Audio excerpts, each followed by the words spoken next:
habang nakababad ang ating turkey legs, iluto muna natin ang pangalawang putahe gamit ang ibang parte ng pabo na itinabi natin kanina.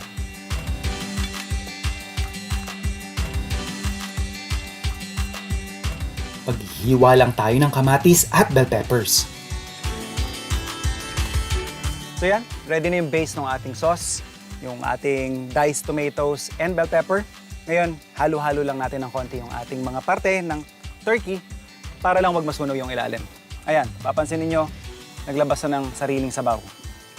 Yan actually yung inaantay natin. Ayan, hinabol na rin natin yung kanyang balunan. Since this is a stew at hindi braised, hindi natin kailangang lagyan ng kulay or i-sear or i-brown yung ating karne bago natin ilagay yung iba pang components. Pwede na natin actually once na ma-puree or madikdik natin yung base ng ating sauce, pwede na natin siyang ilagay.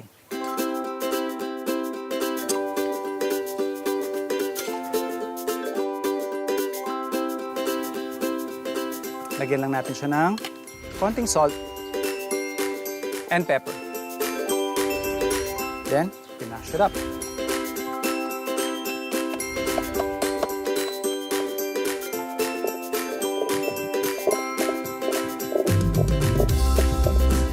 Ayan. So, masaya na ako dun sa consistency ng ating sauce. Pwede na natin siyang ibuhos.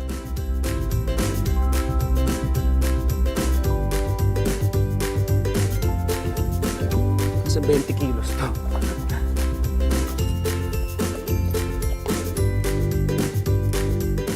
Habang nagsasama-sama yung flavors natin, dadagdagan ko lang yung ating sauce, saka natin ibubuhos ulit. So for the next batch ng ating sauce, ihahabol lang natin yung ating sibuyas sa tawang.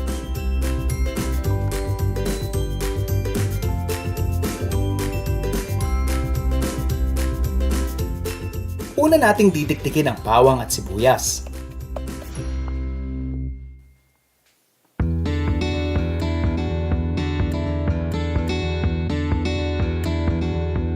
Tapos, didikdikin natin ang kamatis.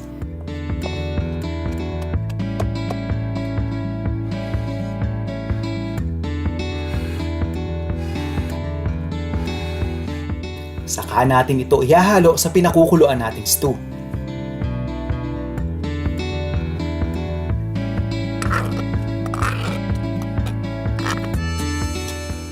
So ayan, bali i-manage lang natin yung temperature o yung apoy natin.